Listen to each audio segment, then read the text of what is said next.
네, 지금부터는 외국인과 기관의 수급을 통해서 시장의 힌트를 찾아보도록 하겠습니다. 수급의 참견 시간. 오늘의 프로 참견러로 소녀로 퍼스트프라임 리서치 팀장님과 함께하겠습니다. 팀장님 어서 오세요. 네, 안녕하십니까? 네, 반갑습니다. 외국인의 수급 동향부터 살펴보도록 하겠습니다. 현 구간에서 외국인은 어떤 기업들을 가장 많이 사고 있을까요? 오늘 게임주를 대거 매수하고 있습니다. 크래프톤, 그리고 넥슨게임즈, NC소프트, 펄어비스까지 중국의 한한령이 해제될 것이다. 이런 기대감이 나오고 있고요. 그 속에서 게임주에 대한 판호 발급 기대감도 높아지고 있는데요. 게임주 지금쯤 봐도 되는지, 바닥권에 있는데 지금 사도 되는지, 그리고 이 안에서 탑픽은 뭔지 잠시 후에 짚어보도록 하고요. 그리고 삼성전자를 외국인이 6거래일 만에 매수하고 있습니다. 장 마감까지 이 매수세가 이어질지 지켜보셔야겠고요. 그리고 오늘 LIG 넥스원이라든지 방산기업들 좀 담고 있고 두산 에너빌리티, 원정기업도 매수하고 있는 모습입니다. 자, 가장 먼저 게임주에 대해서 질문 드려볼게요. 전반적으로 게임주 담고 있는데 사도 될까요? 그리고 탑핑 뭘까요? 그래서 게임주들에 대한 것은 네. 실적보다 주가 낙폭이 정말 크게 발생을 했습니다. 우리가 게임주 차트를 봤을 때 정말 2차전지만큼의 낙폭을 기록한 종목들이 많아요. 근데 우리가 선뜻 사기가 조금 부담스럽던 이유가 실적이 안 나오기 때문입니다. 최근에도 우리가 2018년부터 2020년까지는 정말 이 게임 관련 종목들 실적이 잘 나온 종목들이 많았었어요. 근데 2020년부터 그 이후로 뭐 코로나19 이런 것들도 있었고 우리가 방구석에서 게임을 많이 하는 일이 많았었는데 게임 관련 종목들 실적이 안 나오는 모습들입니다. 물론 우리나라 게임 관련 종목들이 만들고 있는 신작이 재미가 없는 것도 있고 그들이 내고 있는 매출이 대부분 가짜, 확률형 아이템이기 때문에 많은 투자분들께 실망감을 준 거예요. 그 다음에 NC소프트가 이번 실적 발표를 했는데 굉장히 좀 충격적인 실적 발표를 했습니다. 하지만 그 와중 속에서 실적이 잘 나오는 종목들이 있어요. 하지만 제가 게임주를 전폭적으로 권해드리기에는 저도 뭐 게임을 그렇게 많이 하는 스타일은 아니기 때문에 굉장히 좀 얼굴 학구적으로 생기지 않았습니까? 네, 맞습니다. 그래서 게임주를 많이 안 해봤는데 그래도 어떤 신작, 어떤 게임이 나왔을 때 체험 정도는 해봅니다. 그렇다 했을 때는 이 게임은 정말 재밌겠는데? 라고 했을 때는 그 게임을 만든 종목들, 관심 종목이 넣어놔요. 그 다음에 이제 출시가 된 다음에 플레이스토어에 올라갔을 때 순위를 체크를 합니다. 순위를 체크한 다음에 그의 판매 동향 매출로 이어지니까 체크를 해요. 하지만 지금 게임 관련 종목들이 모두 다 강세를 보여주고 있기 때문에 5근 구분하는 게 맞다라고 판단됩니다. 내가 매매를 잘하신 분은 사실 어떤 게임 종목을 매매를 하셔도 돼요. 어떤 종목이든 간에 수급이 괜찮기 때문이죠. 하지만 그 중에서 실적이 잘 나오는 종목을 좀 꼽아드려야 된다라고 판단을 하고 있고요. 그 중에서 저는 대형주 중에서는 크래프톤을 꼽아드리고 중소형주 중에서는 W게임즈를 꼽아드립니다. 하지만 W게임즈요? 그렇죠. 뭐 위메이드나 네오위즈나 이런 종목들도 괜찮다라고 판단해요. 네오위즈 같은 경우는 전년 동기 대비 실적이 조금 훼손을 되긴 했지만 연간 실적 흑자를 기록을 하고 있고 뭐 데브시스트 같은 경우는 판호 뉴스가 나왔을 때는 굉장히 큰 일감 변동성을 보여줍니다. 그 다음에 이번에 위메이드 같은 경우도 판호 효과를 톡톡히 봤죠. 근데 이 종목들은 실적이 나왔지만 투자분들 이미지상의 일감 변동성이 큰 종목으로 판단이 되어 있기 때문에 매매를 잘 하시는 분들 위주로 보시면 좋을 것 같고 크래프톤은 뭐 두말할 필요 없죠. 배틀크라운드라든가 아니면은 칼리스토 프로토콜 간에 꾸준하게 실적 잘 보여주고 있어요. 근데 참 그런 거죠. 우리가 요 정도 실적이 개선될 거다라고 보고 있는데 실적은 그 실적 증가폭 대비 증가폭이 안 나오다 보니까 퍼가 떨어지고 있습니다. 그래서 굉장히 좀 일간 변동성을 봤을 때는 부담스러워 보이지만 저는 크래프톤은 매매를 잘 못하신 분들, 단기적인 변동성을 선호하지 않으신 분들께는 권해드린다 판단되고 있고 제야에 묻힌 게임주 중에서 정말 무럭무럭 잘하고 있는 종목이 있습니다. W게임즈죠. 어떤 카지노, 카드 관련 캐주얼 게임이기 때문에 잘 모르십니다. 퍼포먼스도 크지 않고요. 하지만 시가총액도 작은 편이고 분기 실적으로나 연간 실적 봤을 때는 실적 퍼포먼스나 저평가율도 가장 큰 종목이기 때문에 대형주 중에서는 크래프톤, 중소형주 중에서는 W게임즈를 탑픽으로 꼽아보도록 하겠습니다. 네, 게임주 안에서도 실적이 나오는 기업을 보자 크래프톤과 W게임즈 탑픽으로 꼽아주었습니다. 자, 다음으로는요, 두산 에너빌리티 보겠습니다. 최근에 며칠간의 조정 끝에 반등세가 나타내주고 있는데요. 오늘도 긍정적인 소식이 있더라고요. 한국과 미국이 원전 수출과 관련해서 소통을 강화하는 MOU를 체결했다. 그래서 이제 체코 원전에 대한 불확실성이 어느 정도 해소됐다라는 데 시장은 방점을 두고 있는 것 같은데 두산 에너빌리티 다시 눌렀다가 올라가고 있는데 지금 매수가 가능할까요? 네, 확실히 산전수전을 겪고 나서 다시 웃을 것 같습니다. 아, 우리가 이 원전 관련 종목도 더 이상 정치 테마가 아닌 것 같습니다. 거스를 수 없는 정책 테마다 그렇게 보고 있고요. 물론 지금 우리나라 여당과 야당 측에서 어느 당이 원전을 좀 적극적으로 장려하는지는 알고 계실 겁니다. 하지만 네. 우리가 AI 데이터 센터를 돌리기 위해서는 전력 수급원이 필요하고 그런 높은 전력 수요량을 만족시킬 수 있는 것들은 SMR 원전일 수밖에 없다라고 판단되고 있고요. 두산 에너빌리티 같은 경우는 최초에 이제 체코의 이제 가장 근접한 네. 이제 계약자로 선정이 맞습니다. 됐는데 웨스팅하우스가 태클을 걸었어요. 근데 웨스팅하우스가 재밌는 게 미국 기업이 아닙니다. 약간 최대 주주가 캐나다 쪽이기 때문에 캐나다 기업이에요. 그래서 우리가 웨스팅하우스가 태클을 걸었다고 생각을 하면은 미국이 태클을 건 줄로 알고 있는데 어떻게 보면 누구도 아니죠. 이제 100% 지분을 갖고 있는 것은 아니니까 북미 쪽에서 태클 것은 맞지만 그렇다고 해서 우리가 체코 우선 협상이 어떤 좀 망가지거나 그럴 가능성은 없다라고 판단합니다. 그다음에 네. 두산 에너빌리티 같은 경우는 이번에 두산 밥켓이나 두산 에너빌리티 자체 실적 발표를 하면서 단기 차익이 나왔어요. 그 상황에서 눌림목을 만들고 있다가 우리 앵커님께서 말씀해 주신 것처럼 네. 이 원전 수주 관련해서 불확실성을 제거해 줄 수 있는 뉴스가 나오면서 반등하는 모습입니다. 그래서 저는 두산 에너빌리티를 저번에도 말씀을 드렸지만 이 차트에 선을 그어놓고 약 2만 원, 2만 2천 원, 2만 원대 한 번, 그 다음에 2만 원대랑 18,000원대 한 번, 이렇게 두 가지 구간대에서 매수를 한 다음에 매도는 언제 하냐면 네. 2만 4천 원과 2만 8천 원 사이에서 매도를 하자라고 말씀을 드렸었어요. 하지만 우리가 체코 수주를 토대로 어떤 유럽 쪽에서 수주가 추가적으로 나온다 했을 때는 2만 6천 원, 2만 8천 원도 돌파할 수 있다고 판단합니다. 제가 앞서 드린 1년의 과정 속에서 등락을 보이다가 최근에 눌림목 만들면서 외국인의 순 매수가 들어오고 있기 때문에 원전 관련 종목들은 유심히 봐야 된다. 그렇게 판단하고 있습니다. 네, 지금 신규 진입이 가능하고 목표가는 밴드로 잡아주셨습니다. 24,000원에서 28,000원 목표가 설정해 드렸습니다. 자, 이렇게 쟁쟁한 기업들이 존재하는데요. 이 중에서 팀장님의 탑픽은 어떤 기업일까요? 네, 저는 굉장히 좀 매력적인 기술적 위치에 있는 실리콘2 골라보도록 하겠습니다. 아, 실리콘투요? 네.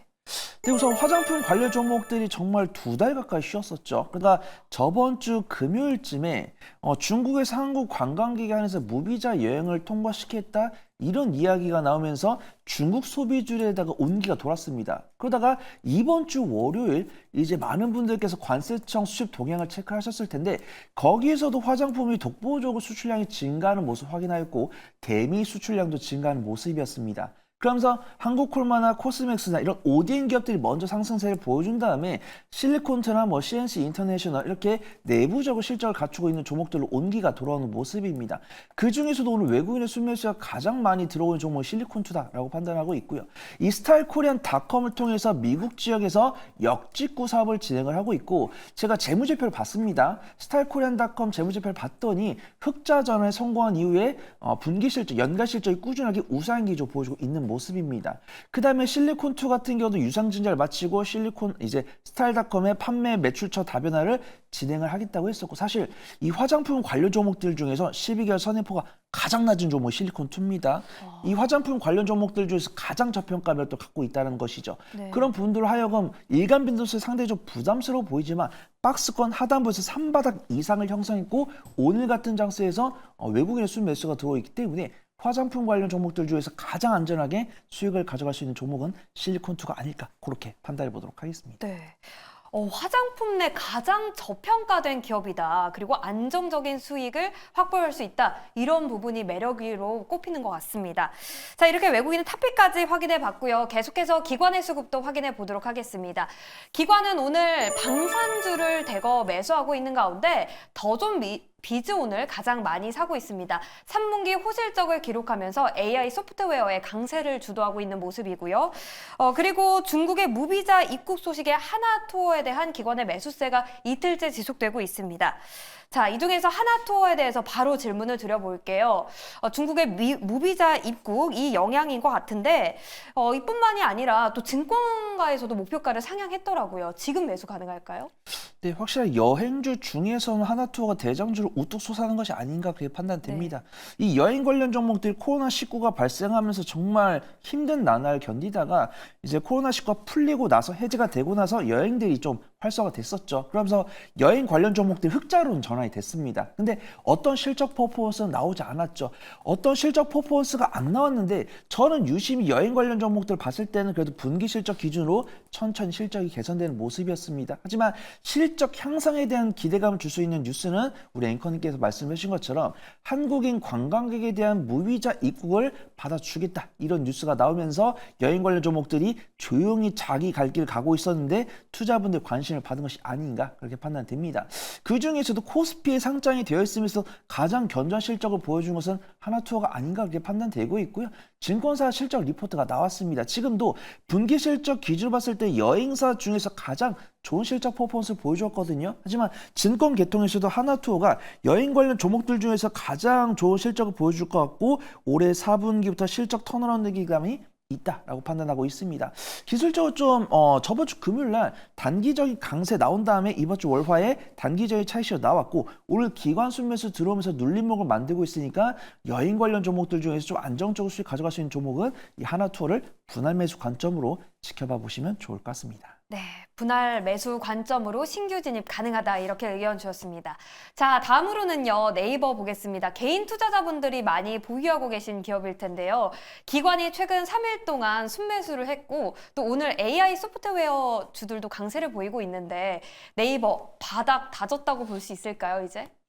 네, 네이버에 대해서 참 긍정적으로 말씀을 드리고 싶은데 네. 어떤 실적 향상 기대와나 이 네이버가 만들고 있는 하이퍼클로버 X가 이 전 세계를 주름잡기 전까지는 이 네이버를 보유하신 분들께는 좀 약손실로 꺼내시는 게 좋다라는 판단됩니다. 신규 매수는 가능하다고 하더라도 어떤 기대 순위나 목표 수준을 너무 높게 잡지 못할 것 같아요. 우리가 지금 엔비디아가 다우지수에 편입이 되면서 AI 하드웨어라든가 AI 소프트웨어에 대한 기대감 들 수도 있고 미국 대선 종료를 임박하면서 새로운 불확실성 제거에 따른 일환으로 성장주에 대한 투심이 들어온 걸 수도 있습니다. 그런 가운데 글로벌 빅테크 기업들이 3분기 실적 발표를 하면서 그래도 2분기보다는 견조한 실적을 발표하고 있고 그 글로벌 빅테크 기업들도 AI 소프트웨어에 대한 투자를 진행을 하겠다라고 이야기했기 때문에 국내 AI 소프트웨어 관련 종목들에 대한 투심이 상당히 개선됐다라고 판단합니다. 그 다음에 이제 코난 테크놀로지가 국내 방산, 정부와 AI 개발 뉴스를 이제 얻으면서 개별적 모멘텀 강세를 보여주고 있어요. 하지만 이 기관 같은 경우는 이제 아시는 분도 아시겠지만 투자 원칙이라는 게 있습니다.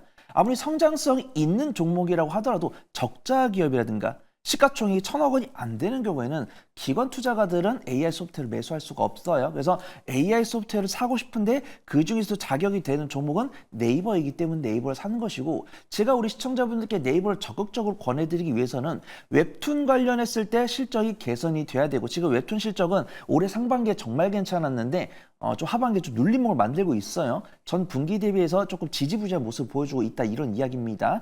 그 다음에 하이퍼클로버 X 같은 경우도 개발 뉴스를 제가 꾸준하게 보고 있는데 뭐 오픈AI야 뭐 챗GPT나 아니면은 뭐 이제 MS에서 만들고 있는 챗GPT나 국내에서 하이퍼클로버 X 뉴스를 빈돌리 비교했을 때 참 네이버는 글로벌 전반 기업들이 AI 소프트웨어에 투자를 하겠다고 이야기했을 때 아무 이야기도 안 하고 있어서 좀 아쉽다라고 판단됩니다. 물론 이 네이버가 오늘 기관 순매수가 들어왔지만 네이버를 사겠다라고 하신 분들께는 말려드리지 않지만 AI 소프트웨어 관련 종목들 중에서 어떤 종목을 사면 좋을까요? 라고 하신 분들께는 네이버를 제외하고도 대체할 수 있는 종목이 충분히 많다. 그렇게 좀 말씀을 드리도록 하겠습니다. 네, 알겠습니다. 네이버에 관해서는 좀 보수적인 의견 체크해 보도록 하겠습니다. 자, 그럼 이 기업들 중에서 팀장님의 탑픽도 하나 꼽아주시죠. 어떤 기업일까요? 네, 저번에 제가 한화 에어로스페이스 말씀을 드렸던 것 같은데 네. 오늘 현대로템 말씀을 드리려고 합니다. 저는 오늘 기관 탑픽 현대로템 꼽아보도록 하겠습니다. 네. 지난번에는 한화 에어로스페이스인데 이번에는 현대로템 가지고 오신 이유가 있을까요? 네, 우선 뭐 다양한 투자 인사이트를 드리고 싶어서일 수도 있고 네. 네, 방산 같은 경우는 아시는 분들 아시다시피 어떤 분이 대통령이 되든 간에 결국은 수혜를 입을 수밖에 없는 섹터다라고 판단됩니다. 저는 한 가지 투자 인사이트를 더 붙여드린다고 한다면 트럼프 대선 후보가 대통령이 됐을 때는 이 방위비 부담금을 늘릴 거기 때문에 이 방산 기업들의 실적이 빠르게 더 크게 상승할 거다라고 봐요. 하지만 피크는 더 빨리 봅니다. 근데 해리스 부통령이 대통령이 됐을 때는 이 지정학적 리스크를 해결 못한다는 것이 아니고 조금 더 둥글둥글하게 평화적인 방법으로 해결할 거다라고 봐요. 그래서 이 방산 기업들에 대한 피크는 높진 않겠지만 우리가 매매를 잘 못하신 분들도 안전하게 대응할 수 있을 정도로 일간 변동성이 줄어들 수 있다라는 부분들입니다. 그래서 저번 주 같은 경우는 현대로템이나 하나에어로스페이스가 좀 외국인과 기업의 단기적인 차익실을 나오면서 LIG 넥스원이나 한국항공우주처럼 상대적으로 소외받던 종목들이 강세를 보였다고 한다면 재차 이 미국 대선 종료를 앞두고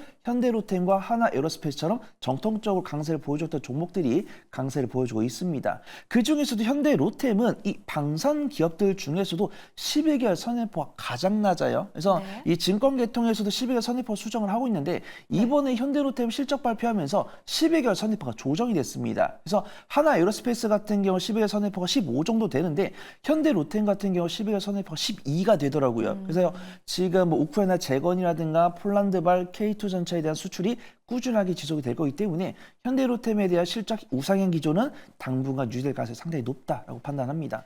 현대로템 같은 경우는 2주간의 기간 조정을 마치고 오늘 기관 순매수 들어오면서 눌림목 만들고 있으니까 방산 관련 종목들 중에서 현대로템 유심히 지켜보시면 좋을 것 같습니다. 네, 알겠습니다.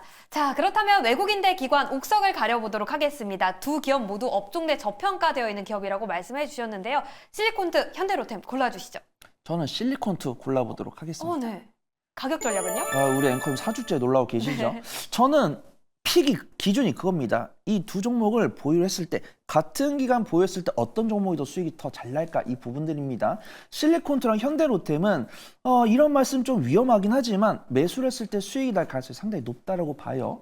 그러면 그 중에서도 어떤 종목이 더 빨리 수익이 날까라고 봐야겠죠. 그랬을 때 일간 거래대금과 일간 변동성, 기술적 위치랑 그다음에 누가 사느냐. 기관이 사는 종목과 외국인이 사는 종목들 중에서는 외국인이 사는 종목이 일간 변동성이 큰 경향이 있습니다. 그렇기 때문에 저는 실리콘투랑 현대로템 둘 다 좋지만 같은 기간을 보였을 때는 실리콘투가 단기 기대 수익률을 빨리 가져갈 수 있을 것 같다. 그렇게 보도록 하겠습니다. 네, 실리콘투 지켜보도록 하겠습니다. 오늘 말씀 고맙습니다. 감사합니다.